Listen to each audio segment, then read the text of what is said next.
Hi, hello, namaste friends. Welcome to the Raman tutorial for GK. So ಇವತ್ತಿನ ಈ ತರಗತಿಗೆ ತಮಗೆಲ್ಲರಿಗೂ ಕೂಡ ಆತ್ಮೀಯ ಸ್ವಾಗತ. ಇವತ್ತಿನ ತರಗತಿಯಲ್ಲಿ ಇಂಪಾರ್ಟೆಂಟ್ ಒಂದು ವಿಷಯದಕ್ಕೆ ಸಂಬಂಧಪಟ್ಟಂತೆ ಪಠ್ಯಕ್ರಮವನ್ನ ಬಿಡಿಸ್ತಾ ಹೋಗೋಣ. ಈಗಾಗಲೇ ನಿಮಗೆ ಗೊತ್ತಿರೋ ಹಾಗೆ PU ರಿಕ್ವೈರ್ಮೆಂಟ್ ಗೆ ಸಂಬಂಧಪಟ್ಟಂತೆ ಅಧಿಸೂಚನೆಯನ್ನ ಹೊರಡಿಸುವಂತ ಸಾಧ್ಯತೆ ದಟ್ಟವಾಗಿದೆ. ಹೋಪ್ ಸೊ ನಿಮ್ಗೆಲ್ಲ ಗೊತ್ತೇ ಇದೆ. ಸೆಪ್ಟೆಂಬರ್ ಲಾಸ್ಟ್ ವೀಕ್ ನಲ್ಲಿ ಮಾಡ್ಬೇಕು ಅನ್ನೋ ಒಂದು ಪ್ಲಾನ್ ಕೂಡ ನಡೀತಾ ಇದೆ. ಹಾಗಾದ್ರೆ ಸಾಕಷ್ಟು ವಿಷಯಗಳ ಬಗ್ಗೆ ಈಗಾಗಲೇ ನಾವು ಪಠ್ಯಕ್ರಮ ವಿಶ್ಲೇಷಣೆಯನ್ನ ಮಾಡಿದೀವಿ. ಕನ್ನಡ ಮಾಡಿದೀವಿ, ಸೋಷಿಯಾಲಜಿ ಆಗಿದೆ, ಹಿಸ್ಟ್ರಿ ಆಗಿದೆ, ಇಂಗ್ಲಿಷ್ ಆಗಿದೆ. ಜೊತೆಗೆ ಇವತ್ತಿನ ದಿನ ನಾವು ರಾಜ್ಯಶಾಸ್ತ್ರಕ್ಕೆ ಸಂಬಂಧಪಟ್ಟಂತ ಪಠ್ಯಕ್ರಮದ ವಿಶ್ಲೇಷಣೆಯನ್ನ ನಾವು ಮಾಡ್ತಾ ಹೋಗೋಣ. ರಾಜ್ಯಶಾಸ್ತ್ರಕ್ಕೆ ಪೋಸ್ಟ್ಗಳು ವೇಕೆನ್ಸಿ ಇರೋದ್ರಿಂದ ಯಾರೆಲ್ಲ ಪ್ರಿಪರೇಷನ್ಸ್ ಗಳನ್ನ ಮಾಡ್ತಾ ಇದ್ದೀರಾ, ಖಂಡಿತ ಈ ಪಠ್ಯಕ್ರಮವನ್ನ ಒಂದು ಅಥೆಂಟಿಕ್ ಆಗಿ ನೀಟಾಗಿ ಸ್ಟಡಿ ಮಾಡ್ತಾ ಹೋದ್ರಿ ಅಂದ್ರೆ ಡೆಫಿನೆಟ್ಲಿ ನಿಮಗೆ ವರ್ಕೌಟ್ ಆಗತ್ತೆ. ಹಾಗೇನೆ ನಾವು ಈ ವಿಷಯಗಳಿಗೆ ಸಂಬಂಧಪಟ್ಟಂತೆ ತರಗತಿಗಳನ್ನ ಕೂಡ ಮಾಡ್ಬೇಕು ಅನ್ನೋ ಒಂದು ಉದ್ದೇಶ ಇದೆ. ಸೊ ಹಾಗಾಗಿ ನೀವೇನ್ ಮಾಡಿ, ಚಾನೆಲ್ ನ ಸಬ್ಸ್ಕ್ರೈಬ್ ಮಾಡ್ಕೊಳ್ಳಿ. ಜೊತೆಗೆ ನಮ್ಮ ಟೆಲಿಗ್ರಾಮ್ ಗ್ರೂಪ್ ಅನ್ನ ಕೂಡ ನೀವು ಜಾಯಿನ್ ಆದ್ರಿ ಅಂದ್ರೆ ಈ ಒಂದು ವಿಡಿಯೋದ PDF ನೋಟ್ಸ್ ಅನ್ನ ನಾನು ಅಲ್ಲಿ ಕಳಿಸ್ಕೊಡ್ತೀನಿ. ಸಂಪೂರ್ಣ ಪಠ್ಯಕ್ರಮದ PDF ನಿಮ್ಗೆ ಅಲ್ಲಿ ಸಿಗ್ತದೆ. ಹಾಗೇನೆ ಬೇರೆ ಬೇರೆ ವಿಷಯಗಳಿಗೆ ಸಂಬಂಧಪಟ್ಟಂತ ಕೂಡ ಮಾಹಿತಿ ನಿಮ್ಗೆ ಸಿಗತ್ತೆ. ಎಸ್, ಹಾಗಾದ್ರೆ ಪೇಪರ್ 1 ನಾನು ವಿಶ್ಲೇಷಣೆ ಮಾಡ್ತಾ ಇದ್ದೀನಿ. ರಾಜಕೀಯ ವಿಜ್ಞಾನದ ಪಠ್ಯಕ್ರಮ ಏನೇನಿದೆ ಅಂತ. ಸೊ ರಾಜ್ಯಶಾಸ್ತ್ರ ಅಂದ ತಕ್ಷಣ ನಮ್ಮ ಇತಿಹಾಸ, ನಮ್ಮ ರಾಜಕೀಯ ವ್ಯವಸ್ಥೆಗಳು ಅನಾದಿ ಕಾಲದಿಂದಲೂ ಕೂಡ ಇರೋದು ನಮಗೆ ಗೊತ್ತಿದೆ. ಸೊ ಅದರಲ್ಲಿ ಫಸ್ಟ್ ಒಂದು ಮೈಲಿಗಲ್ಲು ಅಂತ ಹೇಳ್ತೀವಿ. ಸಂವಿಧಾನಕ್ಕೆ ಬೇಕಾಗಿರ್ತಕ್ಕಂತ ಪೂರ್ವ ಅಂಶಗಳನ್ನ ತಿಳಿಸ್ಕೊಟ್ಟಂತಹ ಒಂದು ರಾಷ್ಟ್ರೀಯ ಚಳವಳಿ ಏನಿದೆ, ಈ ಭಾರತೀಯ ರಾಷ್ಟ್ರೀಯ ಚಳವಳಿ ಅಂತಕ್ಕಂಥದ್ದು ನಿಮ್ಗೆ ಮೊದಲನೇ ಅಧ್ಯಾಯ ಆಗತ್ತೆ. ಹಾಗಾದ್ರೆ ಭಾರತೀಯ ರಾಷ್ಟ್ರೀಯತೆಯ ಬೆಳವಣಿಗೆಗೆ ಐತಿಹಾಸಿಕ ಹಿನ್ನೆಲೆ. ಅಫ್ಕೋರ್ಸ್ ನೀವೆಲ್ಲ ಓದಿರ್ತೀರಾ, ಇದು ಹೊಸ ವಿಷಯ ಏನಲ್ಲ ನಿಮಗೆ. ಯಾಕೆಂದ್ರೆ ನಮ್ಮ ಒಂದು ಭಾರತದ ಸ್ವತಂತ್ರಕ್ಕೋಸ್ಕರ ಆದಂತ ಚಳುವಳಿಯಲ್ಲಿ ಎಷ್ಟೋ ಜನ ಪಾಲ್ಗೊಳ್ತಾರೆ. ಅಲ್ಲಾದಂತ ಹೋಮ್ ರೂಲ್ ಚಳವಳಿ ಬಗ್ಗೆ ಆಗಿರ್ಬೋದು, ಸಹಕಾರ ರಹಿತ ಅಂದ್ರೆ ಅಸಹಕಾರ ಚಳವಳಿ, ನಾನ್ ಕೋಆಪರೇಷನ್ ಮೂವ್ಮೆಂಟ್ ಬಗ್ಗೆ ಸಂಪೂರ್ಣವಾಗಿ ತಿಳ್ಕೋಬೇಕು. ನಾಗರಿಕ ಅಸಹಕಾರ ಚಳವಳಿ, ಮಧ್ಯಮ ಮತ್ತು ಕ್ರಾಂತಿಕಾರಿ ಚಳವಳಿಗಳು, ಭಾರತ ಬಿಟ್ಟು ತೊಲಗಿ 1942 ನಲ್ಲಿ ಕ್ವಿಟ್ ಇಂಡಿಯಾ ಮೂವ್ಮೆಂಟ್ ಆಗತ್ತೆ. ಬಹಳ ಇತಿಹಾಸಕ್ಕೆ ಒಂದು ದೊಡ್ಡ ಮೈಲುಗಲ್ಲನ್ನ ತಂದ್ಕೊಟ್ಟಂತ ಒಂದು ಚಳವಳಿ ಅಂತ ಹೇಳಿ ನಾವ್ ಇದನ್ನ ಕರಿತಾ ಇದೀವಿ. ಡೂ ಆರ್ ಡೈ ಅನ್ನೋ ಒಂದು ಘೋಷಣೆ ಕೂಡ ಇಲ್ಲಿ ಆಗತ್ತೆ. ಕ್ಯಾಬಿನೆಟ್ ಮಿಷನ್ ನ ಒಂದು ಪ್ಲಾನಿಂಗ್ ಹೇಗಾಯ್ತು, ಹಾಗೆ ಸೈಮನ್ ಕಮಿಟಿ ಬಗ್ಗೆ ಆಗಿರ್ಬೋದು, ಭಾರತದ ಸಂವಿಧಾನ ಸಭೆ ಬಗ್ಗೆ ಆಗಿರ್ಬೋದು, ಮೌಂಟ್ ಬ್ಯಾಟನ್ ಯೋಜನೆ ಹೇಗಿತ್ತು, ನಮ್ಮ ಭಾರತದ ವಿಭಜನೆ ಹೇಗಾಯ್ತು. ನಿಮಗೆ ಗೊತ್ತಿರ್ಬೋದು, ನಮ್ಗೆ ಯಾವಾಗ ಸ್ವತಂತ್ರ ಕೊಡ್ಬೇಕು ಅಂತ ಡಿಸೈಡ್ ಆಗುತ್ತೋ ಆ ಸಂದರ್ಭದಲ್ಲಿ ಮೌಂಟ್ ಬ್ಯಾಟನ್ ಒಂದು ಯೋಜನೆಯನ್ನ ಹಾಕೊಂಡು ಅದನ್ನ ಇಂಪ್ಲಿಮೆಂಟೇಶನ್ ಕೂಡ ಮಾಡ್ತಾರೆ. ನಂತರದಲ್ಲಿ ನಮ್ಮ ಭಾರತ ವಿಭಜನೆ ಆಗತ್ತೆ. ಪಾಕಿಸ್ತಾನ ಮತ್ತು ಭಾರತ ಅಂತೇಳಿ ಎರಡು ರಾಷ್ಟ್ರಗಳಾಗಿ ವಿಭಜನೆ ಆಗೋದನ್ನ ನಾವು ಕಾಣ್ತಾ ಇದೀವಿ. So August 14th mid night ಅಲ್ಲಿ ನಮ್ಗೆ ಸ್ವತಂತ್ರ ದೊರಕಿದ್ದು ಅನ್ನೋದು ನಮಗ್ ಗೊತ್ತಿದೆ. ಸೊ ಸ್ವತಂತ್ರ ಪಡ್ಕೊಂಡಂತ ಇತಿಹಾಸವನ್ನ ಸಂಪೂರ್ಣವಾಗಿ ಓದ್ಕೋಬೇಕು. ತುಂಬಾ ಲೆಂದಿ ಲೆಸನ್ ಇದೆ ಇದು. ಓಕೆ, ಅಫ್ಕೋರ್ಸ್ ನಾವ್ ಇದ್ರ ಮೇಲೆ ಸಾಕಷ್ಟು ವಿಡಿಯೋಸ್ ಗಳನ್ನ ಕೂಡ ಚಾನಲ್ ಮೇಲೆ ಅಪ್ಡೇಟ್ ಮಾಡಿದೀನಿ. ಸಾಧ್ಯವಾದಷ್ಟು ಮಟ್ಟಿಗೆ ಚಾನಲ್ ನ ಸಬ್ಸ್ಕ್ರೈಬ್ ಮಾಡ್ಕೊಂಡ್ರೆ ಮಾತ್ರ ಅದರ ಬೆನಿಫಿಟ್ಸ್ ನಿಮಗೆ ಸಿಗ್ತಾ ಹೋಗುತ್ತೆ. ದೆನ್ ನೆಕ್ಸ್ಟ್ ಲೆಸನ್ ಏನಿದೆ ಅಂದ್ರೆ, ಮೇಡಮ್ ಇದು ಸಿಲೆಬಸ್ ಬದಲಾವಣೆ ಆಗುತ್ತಾ ಅಂತಂದ್ರೆ ಹೋಪ್ಸೋ ಯಾವುದೇ ರೀತಿ ಬದಲಾವಣೆ ಇಲ್ಲಿ ಆಗೋದಿಲ್ಲ. ಆರಾಮಾಗಿ ಕೂತಿದ್ದು ನೀಟಾಗಿ ಎಕ್ಸ್ಪ್ಲೈನ್ ಏನ್ ಮಾಡಿದೀನಿ ಅದ್ರ ಮೇಲೆ ನೀಟಾಗಿ ಸ್ಟಡಿ ಮಾಡ್ಕೊಂಡ್ರಿ ಅಂತಂದ್ರೆ PU ನೇಮಕಾತಿಯಲ್ಲಿ ನೀವು ಪಾರ್ಟಿಸಿಪೇಟ್ ಮಾಡ್ಲಿಕ್ಕೆ ಅವಕಾಶ ಸಿಗತ್ತೆ. ಸರಿನಾ? ಬನ್ನಿ, ಭಾರತದಲ್ಲಿ ರಾಜಕೀಯ ಪ್ರಕ್ರಿಯೆ. ನಮ್ಮ ಭಾರತದಲ್ಲಿ ಸ್ವತಂತ್ರ ಬಂದ ನಂತರದಲ್ಲಿ ಒಂದು ಕಮಿಟಿ ಅಂತ ಬಂತು, ಒಂದು ಚುನಾವಣಾ ವ್ಯವಸ್ಥೆ ಅಂತ ಬಂತು, ಜನಗಳನ್ನ ಕಂಟ್ರೋಲ್ ಮಾಡ್ಬೇಕಾಗತ್ತೆ, ಒಂದು ಪಕ್ಷ ಅಂತ ಬರಬೇಕು, ರಾಜಕೀಯ ಸುವ್ಯವಸ್ಥೆ ಬೇಕಾಗತ್ತೆ. ಏನೆಲ್ಲ ಆಯ್ತು ಅನ್ನೋದನ್ನ ಈ ಪಾಠದಲ್ಲಿ ನಾವು ನೋಡ್ಬೇಕು.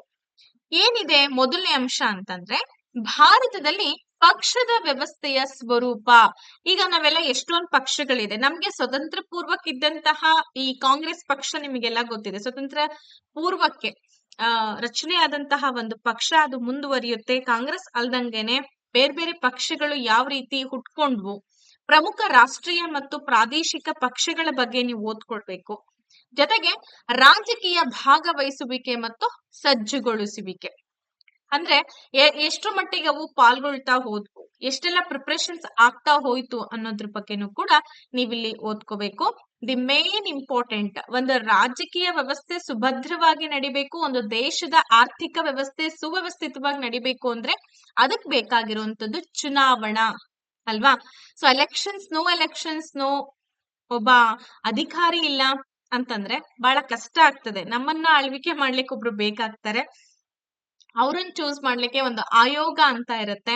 ಸೊ ನಾವೇನು ಚೂಸ್ ಮಾಡ್ತೀವಿ ಅವರನ್ನ, ಬಟ್ ಒಂದು ಎಲೆಕ್ಷನ್ ಕಮಿಟಿ ಬಗ್ಗೆ ನಾವು ತಿಳ್ಕೊಬೇಕು. ಹೆಂಗ್ ಎಲೆಕ್ಷನ್ಸ್ ಆಗತ್ತೆ, ಯಾವ ತರಹದ ಝೋನ್ ಏನು, ಇದೆಲ್ಲದ್ರ ಬಗ್ಗೆನೂ ಕೂಡ ಸಂಪೂರ್ಣವಾಗಿ ಭಾರತದ ಚುನಾವಣಾ ಆಯೋಗದ ಬಗ್ಗೆ ಸಂಪೂರ್ಣ ಮಾಹಿತಿ ತಿಳ್ಕೊಳ್ಳೋದ್ರ ಜೊತೆಗೆ ಚುನಾವಣೆಗಳು ಹೇಗ್ ನಡೆಯುತ್ತೆ, ಚುನಾವಣೆಗಳನ್ನ ಸುಧಾರಣೆ ಮಾಡ್ಲಿಕ್ಕೋಸ್ಕರ ಇರ್ತಕ್ಕಂತ ಕ್ರಮಗಳೇನೇನು, ಭಾರತೀಯ ರಾಜಕೀಯದ ಮುಂದಿರ್ತಕ್ಕಂಥ ಸವಾಲುಗಳು, ಸಾಕಷ್ಟು ಸವಾಲುಗಳಿದೆ, ಇವತ್ತಿಗೂ ಕೂಡ ಎದುರಿಸಕ್ ಆಗ್ತಾ ಇಲ್ಲ, ಹೌದಾ. ಸೊ ಹಾಗೇನೆ ನಮ್ಮಲ್ಲಿ ಇರ್ತಕ್ಕಂಥದ್ದು ಒಂದು ಡೆಮೋಕ್ರಸಿ ಸಿಸ್ಟಮ್, ಮೀನ್ಸ್ ಪ್ರಜಾಪ್ರಭುತ್ವ ವ್ಯವಸ್ಥೆ ಇದೆ. ಸೊ ಇಂಥ ಪ್ರಜಾಪ್ರಭುತ್ವ ಮತ್ತು ಜಾತ್ಯತೀತತೆ ಬಗ್ಗೆ ನಾವು ಸಂಪೂರ್ಣವಾಗಿ ತಿಳ್ಕೋಬೇಕು. ಜಾಗತೀಕರಣ, ಜನಾಂಗೀಯತೆ, ಕೋಮುವಾದ, ಸೊ ಇವೆಲ್ಲವೂ ಕೂಡ ಏನಾಗುತ್ತೆ ಅಂತಂದ್ರೆ ಇಂಪಾರ್ಟೆಂಟ್ ವಿಷಯಗಳಾಗತ್ತೆ. ಯಾವ ರೀತಿ ಕೋಮುವಾದ ನಡೀತಾ ಇದೆ, ಇವೆಲ್ಲವೂ ಕೂಡ ನಮ್ಮ ಭಾರತ ದೇಶದಲ್ಲಿ ಇರ್ತಕ್ಕಂಥ ಅತ್ಯಂತ ದೊಡ್ಡ ಸಮಸ್ಯೆಗಳು ಅನ್ನೋದು ನಮಗ್ ಕೂಡ ಗೊತ್ತಿದೆ. ಜನಾಂಗೀಯತೆ, ಕೋಮುವಾದಗಳು, ಧರ್ಮದ ಹೆಸರಿನಲ್ಲಿ ಅಲ್ವಾ. ಸೊ ಇವೆಲ್ಲ ಏನಪ್ಪಾ ಅಂತಂದ್ರೆ 2ನೇ ಅಧ್ಯಾಯದಲ್ಲಿ ಬರ್ತಕ್ಕಂತ ಪ್ರಮುಖ ಅಂಶಗಳು. ನೆಕ್ಸ್ಟ್ 3ನೇ ಅಧ್ಯಾಯ ಬಂದ್ಬಿಟ್ಟು ನಮ್ಮ ಭಾರತದ ಸಂವಿಧಾನ. ನಿಮಗೆ ಗೊತ್ತಿದೆ, ಅತ್ಯಂತ ಲಿಖಿತ ಬೃಹತ್ ದೊಡ್ಡ ಸಂವಿಧಾನ ನಮ್ಮ ಭಾರತ ಸಂವಿಧಾನ ಅಂತ ಕರಿತೀವಿ. ಸೊ ಯಾಕೆಂತಂದ್ರೆ ನಾವು ಪ್ರತಿಯೊಂದನ್ನು ಕೂಡ ಬರವಣಿಗೆಯ ರೂಪದಲ್ಲಿ ವಿಧಿಗಳು, ಅನುಚ್ಛೇದಗಳು, ತಿದ್ದುಪಡಿಗಳ ಮೂಲಕ ರಚಿಸ್ಬಿಟ್ಟು ಬೃಹತ್ ಸಂವಿಧಾನ ಅಂತೇಳಿ ನಾವು ರೆಡಿ ಮಾಡಿಟ್ಕೊಂಡಿರುವಂತದ್ದು ಅಲ್ವಾ. ಇಂತಹ ಸಂವಿಧಾನದ ವೈಶಿಷ್ಟ್ಯತೆಗಳೇನೇನಿದೆ, ತಿದ್ದುಪಡಿಗಳ ವಿಧಾನಗಳೇನೇನಿದೆ, ಭಾರತೀಯ ಫೆಡರಲಿಸಂನ ಅಧ್ಯಯನಗಳು ಏನೇನಿದೆ, ಕೇಂದ್ರ ಸರ್ಕಾರ, ರಾಜ್ಯ ಸರ್ಕಾರಕ್ಕೆ ಸಂಬಂಧಪಟ್ಟಂಗೆ, ಹಾಗೆ ಆಡಳಿತಾತ್ಮಕ, ಹಣಕಾಸು, ಶಾಸಕಾಂಗಗಳ ಬಗ್ಗೆ ಸಂಪೂರ್ಣವಾದಂತ ಮಾಹಿತಿಯನ್ನ ತಿಳಿಸ್ಕೊಡುವಂಥದ್ದು ನಮ್ಮ ಇಂಡಿಯನ್ ಕಾನ್ಸ್ಟಿಟ್ಯೂಷನ್ ಅಂತೇಳಿ ನಾವು ಕರಿತಾ ಇದ್ದೀವಿ. ದಿ ಮೋಸ್ಟ್ ಇಂಪಾರ್ಟೆಂಟ್, ಯಾಕೆಂದ್ರೆ ಒಂದು ಏನಂತ ಹೇಳ್ತೀವಿ, ಫೌಂಡೇಶನ್ ಆಫ್ ದಿ ಸಬ್ಜೆಕ್ಟ್ ಅಂತಾನೆ ಹೇಳ್ಬೋದು ಅಲ್ವಾ. ಕಂಪಲ್ಸರಿ ಇದನ್ನ ನೀವು ಸ್ಟಡಿ ಮಾಡ್ಲೇಬೇಕು. ಇಲ್ಲಿ ಕೊಟ್ಟಿರೋದು 4-3 ಅಂಶಗಳಾಗಿರ್ಬೋದು, ಬಟ್ ನೀವು ಓದ್ತಾ ಇರೋದು ಹೈಯರ್ ಎಕ್ಸಾಮ್ಸ್ಗೆ ಓದ್ತಾ ಇರೋದ್ರಿಂದ ಇನ್ ಡೆಪ್ತ್ ಅಲ್ಲಿ ಡಿಗ್ರಿ ಲೆವೆಲ್ ತನಕಲ್ಲೂ ಕೂಡ ನೀವು ಪುಸ್ತಕಗಳನ್ನ ಸ್ಟಡೀಸ್ ಮಾಡ್ಬೇಕಾಗತ್ತೆ. ಓಕೆ, ಎಸ್, ನೆಕ್ಸ್ಟ್ ಹೋಗೋಣ. ಇದ್ರಲ್ಲೇ ಪಾರ್ಟ್ ಬಿ ಬರುತ್ತೆ, ಆಧುನಿಕ ರಾಜಕೀಯ ಪ್ರವೃತ್ತಿಗಳು ಹೇಗಿದೆ. ಸಮ್ಮಿಶ್ರ ಸರ್ಕಾರ ನಿಮ್ಗೆಲ್ಲ ಗೊತ್ತಿದೆ, ಸರ್ಕಾರ ಎರಡೆರಡು ಸರ್ಕಾರ ಕೂಡ್ಕೊಂಡು ಒಂದು ಸಮ್ಮಿಶ್ರ ಸರ್ಕಾರ ಅಂತ ಹೇಳಿ ಮಾಡ್ಕೊಂಡು ಆಳ್ವಿಕೆಯನ್ನ ಮಾಡ್ತಾ ಇರೋದು. ಸಮ್ಮಿಶ್ರ ಸರ್ಕಾರ ಮತ್ತು ರಾಜಕೀಯ, ಹಾಗೇನೆ ಐಡೆಂಟಿಟಿ ಪಾಲಿಟಿಕ್ಸ್ ಆಗಿರ್ಬೋದು, ಪಾಲಿಟಿಕ್ಸ್ ಆಫ್ ಪಕ್ಷಾಂತರ, ಅಂದ್ರೆ ಈಗ ಪಕ್ಷಾಂತರವಾಗಿ ಕೂಡ ರಾಜಕೀಯ ನಡೀತಾ ಇರುತ್ತೆ. ಮೀಸಲಾತಿಯ ರಾಜಕೀಯ ಹೇಗಿರುತ್ತೆ, ಪಕ್ಷಾಂತರ ವಿರೋಧಿ ಕಾನೂನುಗಳು ಹೇಗೆಲ್ಲ ಇದೆ. ಸೊ ಇದೆಲ್ಲದ್ರ ಬಗ್ಗೆ ಇನ್ ಡೆಪ್ತ್ ಅಲ್ಲಿ ಸ್ಟಡಿ ಮಾಡ್ಕೊಳ್ಳಿ. ನೆಕ್ಸ್ಟ್ ಲೆಸನ್ ಬರ್ತಕ್ಕಂಥದ್ದು ಭಾರತದಲ್ಲಿ ಸಾಮಾಜಿಕ ರಾಜಕೀಯ ಚಳುವಳಿಗಳು. ತುಂಬಾ ಇಂಪಾರ್ಟೆಂಟ್. ಯಾಕೆ ಅಂತಂದ್ರೆ ದೇಶ ಅಂದ ತಕ್ಷಣ, ಜನರಿದ ತಕ್ಷಣ ದೇಶ ಅಂತ ಹೇಳಿ ರಚನೆ ಆದ್ಮೇಲೆ ಅದಕ್ಕೆ ಬೇಕಾಗಿರುವಂತ ಸಾಮಾಜಿಕ ಸಮಾನತೆ ಆಗಿರ್ಬೋದು, ರಾಜಕೀಯ ಭದ್ರತೆ ಆಗಿರ್ಬೋದು ಅವಶ್ಯವಾಗಿ ಬೇಕಾಗತ್ತೆ. ನಮ್ಮ ದೇಶದಲ್ಲಿ ಸ್ವತಂತ್ರ ಸಿಕ್ಕ ನಂತರದಲ್ಲಿ ನಾವು ಅನುಭವಿಸಿದಷ್ಟು ಯಾರು ಅನುಭವಿಸ್ಲಿ ಇರ್ಲಿಕ್ಕಿಲ್ಲ. ನಮ್ಮ ಜನರೇಷನ್ ಏನ್ ಗೊತ್ತಿಲ್ಲ, ಹಳೆ ವ್ಯಕ್ತಿಗಳೇನಿದ್ದಾರೆ, ಧುರೀಣರೇನಿದ್ದಾರೆ, ಸೊ ಅವ್ರು ಪಟ್ಟಂತ ಕಷ್ಟ ಇವತ್ ನಾವು ಫಲ ಅನುಭವಿಸ್ತಾ ಇದೀವಿ ಅಲ್ವಾ. ಯಾಕೆಂದ್ರೆ ದಲಿತ ಚಳುವಳಿಗಳಾಗತ್ತೆ, ಹಿಂದುಳಿದ ವರ್ಗಗಳ ಚಳುವಳಿಗಳಾಗತ್ತೆ, ಸ್ತ್ರೀವಾದಿ ಚಳುವಳಿಗಳು. ಈಗ ಸ್ತ್ರೀಯರ ಮೀಸಲಾತಿ ವಿಚಾರಕ್ಕೆ ಅಂತ ಬಂದಾಗ ಎಷ್ಟೆಲ್ಲಾ ಸಮಸ್ಯೆಗಳಾಯ್ತು, ದಲಿತ ಚಳುವಳಿಗಳಾಯ್ತು, ರೈತರ ಚಳುವಳಿಗಳಾಗ್ತಾ ಹೋಯ್ತು, ಕಾರ್ಮಿಕ ಚಳುವಳಿಗಳು, ಪರಿಸರ ಚಳುವಳಿಗಳು, ಹಾಗೇನೆ ಮಾನವ ಹಕ್ಕುಗಳ ಚಳುವಳಿಗಳು. ಪ್ರತಿಯೊಬ್ಬ ಮನುಷ್ಯನಿಗೂ ಕೂಡ ಜೀವಿಸ್ತಕ್ಕಂತ ಹಕ್ಕಿದೆ, ಜೀವನ ಭದ್ರತೆಯ ಹಕ್ಕಿದೆ. ಸೊ ಇಂತಹ ತನ್ನ ಜೀವನವನ್ನ ಭದ್ರವಾಗಿ ನಡೆಸಬೇಕು ಅಂತಂದಾಗ ಅವನು ತನ್ನ ಹಕ್ಕುಗಳಿಗೋಸ್ಕರ ಅನೇಕ ಚಳವಳಿಗಳನ್ನ ಕೂಡ ಮಾಡ್ತಾ ಹೋಗ್ತಾನೆ. ಸೊ ಇದಿಷ್ಟು ಏನಪ್ಪಾ ಅಂತಂದ್ರೆ ನಿಮ್ಗೆ ಇಂಪಾರ್ಟೆಂಟ್ ಆಗಿರ್ತಕ್ಕಂತ ವಿಚಾರ. ನೆಕ್ಸ್ಟ್ ಬರೋದು ಪ್ರಜಾಸತ್ತಾತ್ಮಕ ವಿಕೇಂದ್ರೀಕರಣ ಅಂತ ಇದೆ. ಏನಿದು ಡಿಸೆಂಟ್ರಲೈಸೇಷನ್ ಅಂತ ಅಂದ್ರೆ, ನೋಡಿ ಭಾರತದಲ್ಲಿ ಪಂಚಾಯತ್ ರಾಜ್ ವ್ಯವಸ್ಥೆ ಇದೆ, ನಿಮ್ಗೆಲ್ಲ ಗೊತ್ತಿದೆ. ಯಾಕೆಂತಂದ್ರೆ ಈ ಪಂಚಾಯತ್ ರಾಜ್ ಸಿಸ್ಟಮ್ ಇಲ್ಲ ಅಂದ್ರೆ ಏನಾಗತ್ತೆ, ಆಡಳಿತವನ್ನ ಯಾವಾಗ್ಲೂ ಕೂಡ ನಾವೇನ್ ಮಾಡ್ಬೋದು, ಒಬ್ಬ ವ್ಯಕ್ತಿ ಆಡಳಿತ ಮಾಡ್ತಾನೆ ಅಂತ ಹೇಳಿ ಕುತ್ಕೊಳಕ್ ಆಗಲ್ಲ. ಸೊ ಇಲ್ಲಿ ವಿಕೇಂದ್ರೀಕರಣದ ಅವಶ್ಯಕತೆ ಇದೆ. ಒಂದು ದೇಶ ಅಂತಂದಾಗ ಅದ್ರ ಅಂಡರ್ ಅಲ್ಲಿ ಬರ್ತಕ್ಕಂತ ರಾಜ್ಯಗಳಾಗಿರಬಹುದು, ರಾಜ್ಯಗಳ ಅಂಡರ್ ಅಲ್ಲಿ ಜಿಲ್ಲೆಗಳು ಬರುತ್ತೆ, ಜಿಲ್ಲೆಗಳ ಅಂಡರ್ ಅಲ್ಲಿ ತಾಲೂಕುಗಳು, ತಾಲೂಕುಗಳ ಅಂಡರ್ ಅಲ್ಲಿ ಹೋಬಳಿಗಳು ಬರುತ್ತೆ, ಊರುಗಳು, ಗ್ರಾಮಗಳು. ಈ ರೀತಿ ನಮ್ಮ ಡಿಸೆಂಟ್ರಲೈಸೇಷನ್ ಇದೆ. ಮೀನ್ಸ್ ವಿಕೇಂದ್ರೀಕರಣದ ಆಡಳಿತ ವ್ಯವಸ್ಥೆ ತುಂಬಾ ಇಂಪಾರ್ಟೆಂಟ್ ಇರುತ್ತೆ. ಅದರಲ್ಲೂ ಪಂಚಾಯತ್ ರಾಜ್ ವ್ಯವಸ್ಥೆ ನಮ್ಮಲ್ಲಿ ಸುದೀರ್ಘವಾಗಿ ವಿಕಾಸ ಆಗ್ತಲೇ ಬಂದಿದೆ. ಇದ್ರ ಬಗ್ಗೆ ಸಂಪೂರ್ಣವಾಗಿ ನೀವು ಓದ್ಕೋಬೇಕು. ಸಾಂವಿಧಾನಿಕ ನಿಬಂಧನೆಗಳು ಏನೇನಿದೆ, ಹಾಗೆ ಅಶೋಕ್ ಮೆಹ್ತಾ ಸಮಿತಿಗಳಾಗಿರ್ಬೋದು, ಬಲ್ವಂತರಾಯ್ ಮೆಹ್ತಾ ಶಿಫಾರಸುಗಳಾಗಿರ್ಬೋದು, ಇವ್ರು ಕೊಟ್ಟಂತ ಪ್ರಮುಖ ವರದಿಗಳ ಬಗ್ಗೆ ನೀವು ತಿಳ್ಕೋಬೇಕು. ನೆಕ್ಸ್ಟ್ ಇವರು ಏನು 73ರ ವೈಶಿಷ್ಟ್ಯಗಳು, ರೂರಲ್ ಡೆವಲಪ್ಮೆಂಟ್ ಬಗ್ಗೆ. ಸೊ ರೂರಲ್ ಡೆವಲಪ್ಮೆಂಟ್ ಅಂದ್ರೆ ನಿಮಗೆಲ್ಲ ಗೊತ್ತಿದೆ, ಗ್ರಾಮೀಣ ಅಭಿವೃದ್ಧಿಗೆ ಸಂಬಂಧಪಟ್ಟಂತೆ ಈ 73ರ ವೈಶಿಷ್ಟ್ಯತೆಗಳು, 74ನೇ ಸಂವಿಧಾನಿಕ ತಿದ್ದುಪಡಿ ಕಾಯ್ದೆಗಳ ಬಗ್ಗೆ. ನೆಕ್ಸ್ಟ್ ನಮ್ಮ ಕರ್ನಾಟಕಕ್ಕೆ ವಿಶೇಷ ಉಲ್ಲೇಖದೊಂದಿಗೆ ಭಾರತದಲ್ಲಿನ ಪಂಚಾಯತ್ ರಾಜ್ ಸಂಸ್ಥೆಗಳ ರಚನೆ ಮತ್ತು ಸಂಘಟನೆ ಹೇಗಾಯ್ತು ಅನ್ನೋದ್ರ ಬಗ್ಗೆ.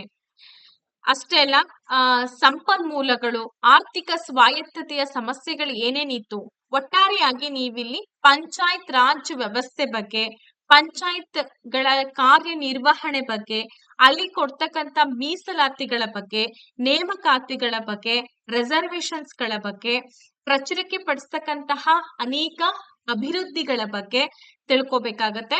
ದಿ ಮೋಸ್ಟ್ ಇಂಪಾರ್ಟೆಂಟ್ ಬಲ್ವಂತರಾಯ್ ಮೆಹ್ತಾ ಸಮಿತಿ ಅಂಡ್ ಅಶೋಕ್ ಮೆಹ್ತಾ ಸಮಿತಿ, ಈ ಎರಡೂ ಸಮಿತಿಗಳು ಕೂಡ ಈ ಪಂಚಾಯತ್ ರಾಜ್ ವ್ಯವಸ್ಥೆಗೆ ಸಂಬಂಧಪಟ್ಟಂತ ಅನೇಕ ಶಿಫಾರಸುಗಳನ್ನ ಹೊರಡಿಸಿದಂತ ಸಮಿತಿಗಳು.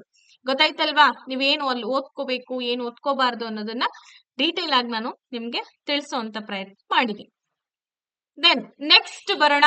ಇದಿಲ್ಲ ಅಂದ್ರೆ ನಮ್ ದೇಶನೇ ಇಲ್ಲ. ಯಾಕೆ ಮೇಡಮ್ ಹಾಗೆ ಅಂತಂದ್ರೆ, ಕಂಪಲ್ಸರಿ ನಾವು ಚಿಕ್ಕವರಿದ್ದಾಗಿಂದನೂ ದೊಡ್ಡವರಾಗೋ ತನಕ ಇದನ್ನ ಓದ್ತೀವಿ.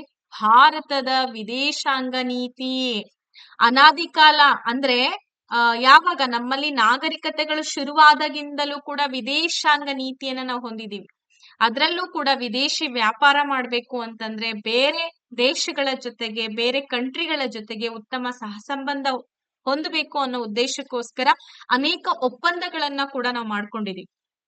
ಹಾಗೇನೆ ನಮ್ಮ ಭಾರತದ ವಿದೇಶಾಂಗ ನೀತಿ ಇದಕ್ ಸಂಬಂಧಪಟ್ಟಂತೆ ಏನೆಲ್ಲ ತತ್ವಗಳಿದೆ, ನಿಯಮಗಳಿದೆ.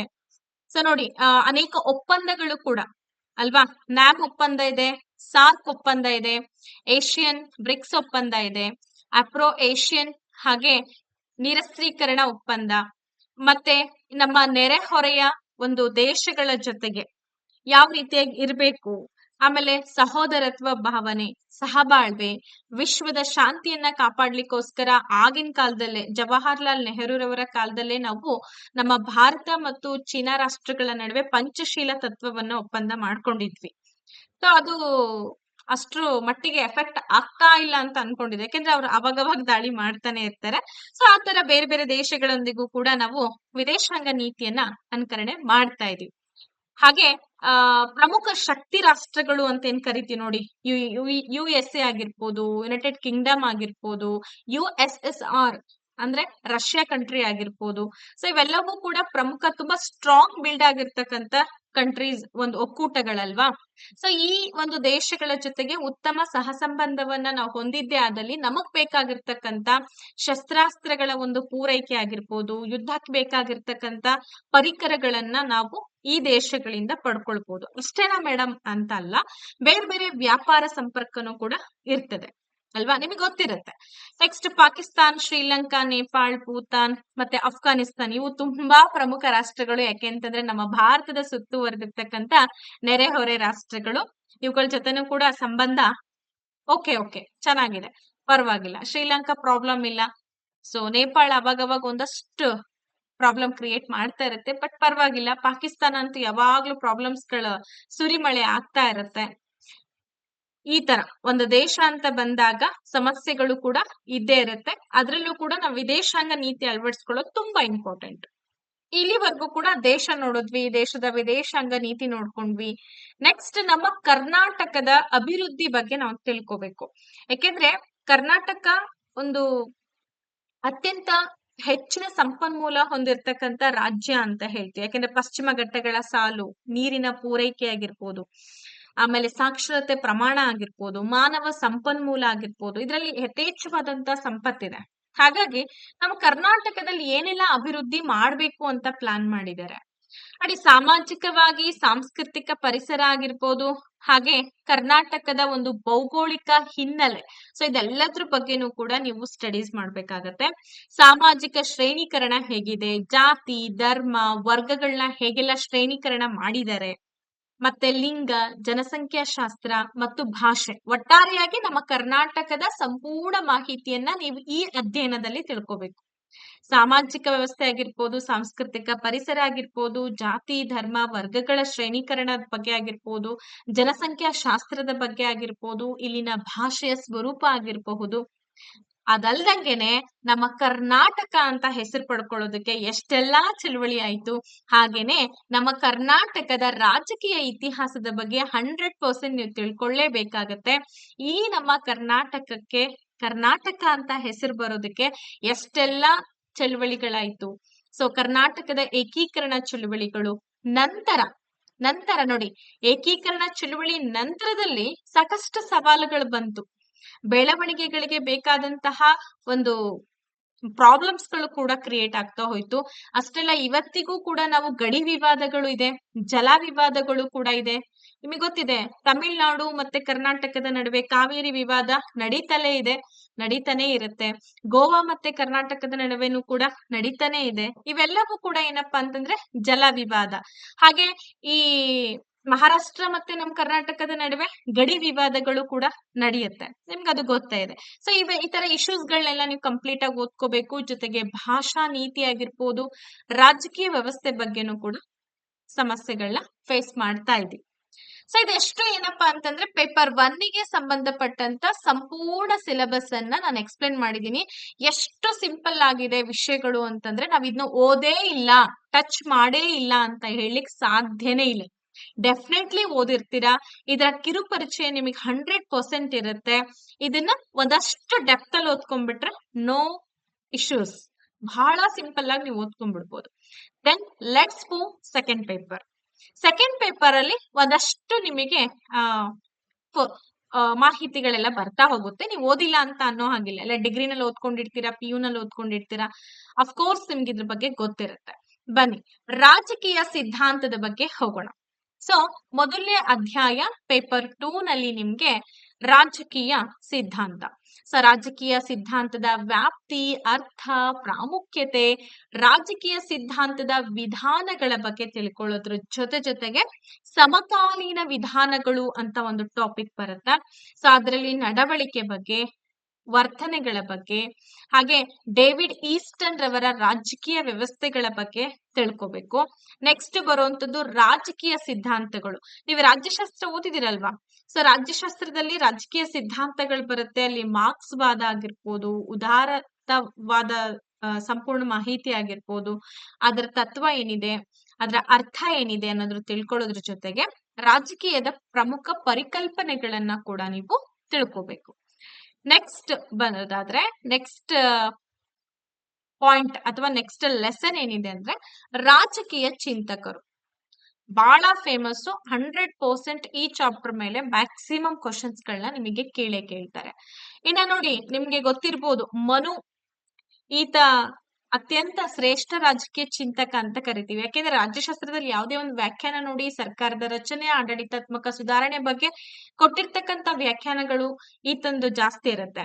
ಹಾಗೆ ಕೌಟಿಲ್ಯನ ಅರ್ಥಶಾಸ್ತ್ರ ಕೃತಿ ಏನಿದೆ ಅದು ಸಂಪೂರ್ಣವಾಗಿ ರಾಜಕೀಯ ಒಂದು ಬೆಳವಣಿಗೆಗೆ ಸಂಬಂಧಪಟ್ಟಂತೆ, ಒಂದು ರಾಜ್ಯ ವ್ಯವಸ್ಥೆಗೆ ಸಂಬಂಧಪಟ್ಟಂತೆ, ಆರ್ಥಿಕ ವ್ಯವಸ್ಥೆಗೆ ಸಂಬಂಧಪಟ್ಟಂತೆ ಇರ್ತಕ್ಕಂಥ ಒಂದು ಪುಸ್ತಕ ಅದು.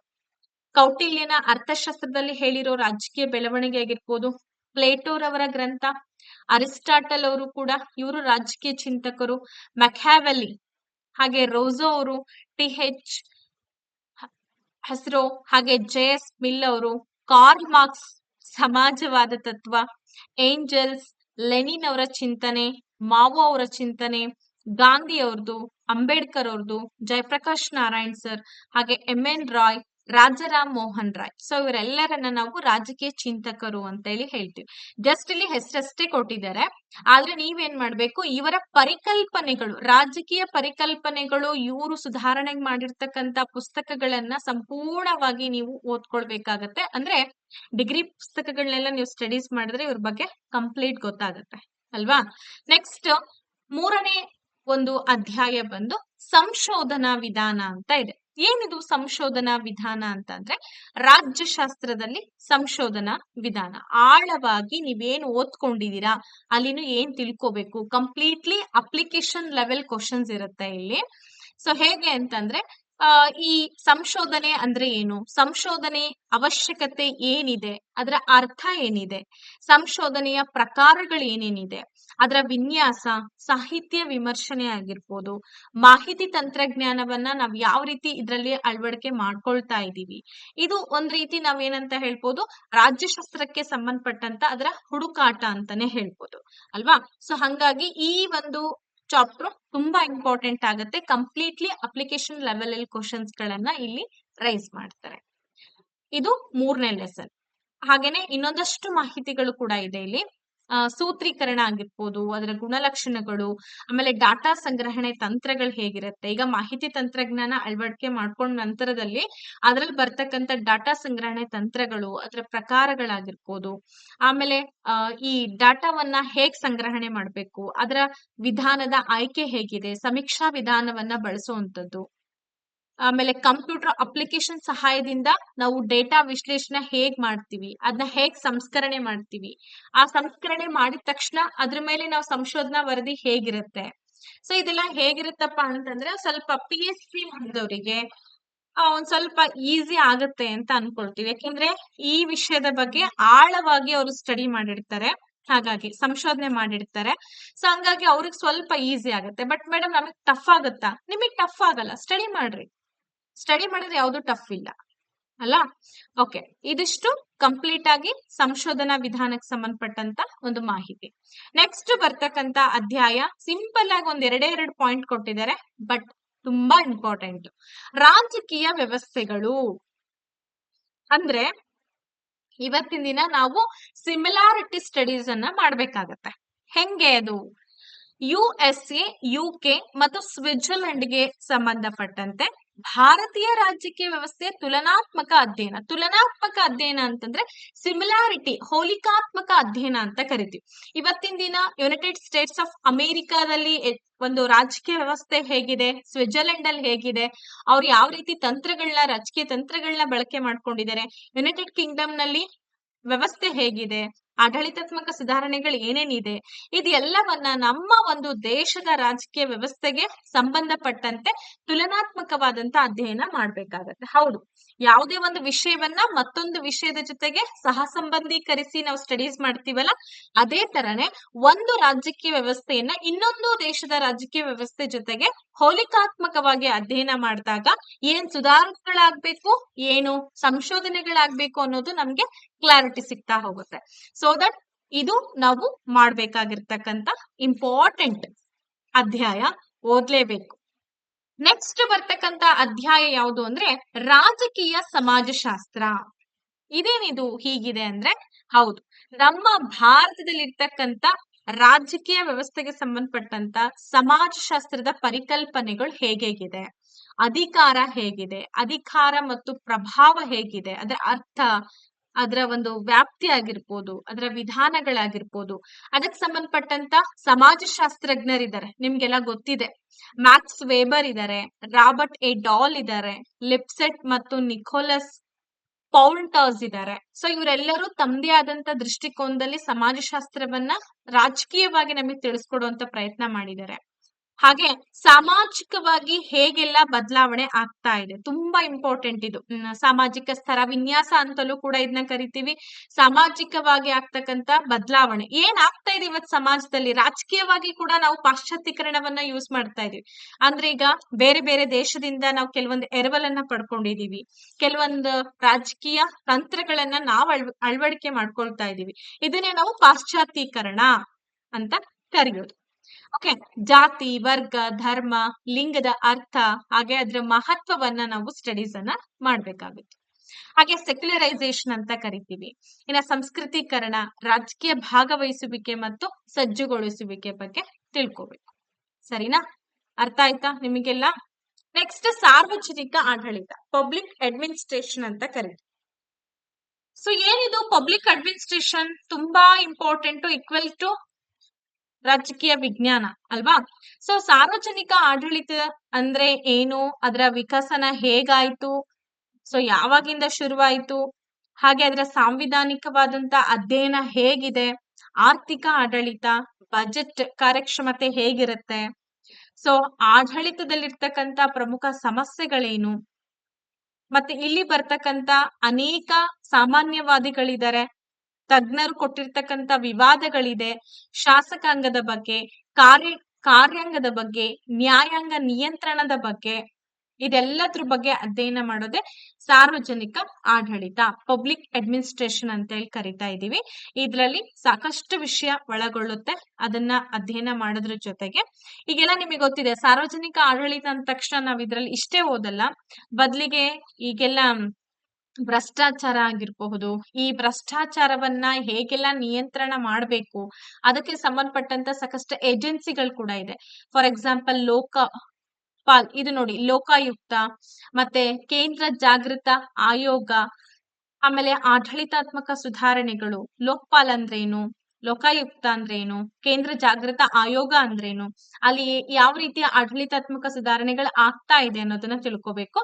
ಜಸ್ಟ್ ನಾವು ಆಫ್ಲೈನ್ ಅಲ್ಲಿ ಅಷ್ಟೇ ಅಲ್ಲ, ಅಂದ್ರೆ ಎಲೆಕ್ಟ್ರಾನಿಕ್ ಆಡಳಿತದ ಮೂಲಕ, ಡಿಜಿಟಲ್ ಮೂಲಕನೂ ಕೂಡ ನಮ್ಗೆ ಇದ್ರ ಮಾಹಿತಿಗಳು ಒದಗ್ಬೇಕು. ಯಾವ ರೀತಿ ಒದಗಿಸ್ಬೇಕು, ಏನು ಎತ್ತ ಅನ್ನೋದ್ರ ಬಗ್ಗೆ ನೀವು ಇಲ್ಲಿ ತಿಳ್ಕೊಬೇಕು.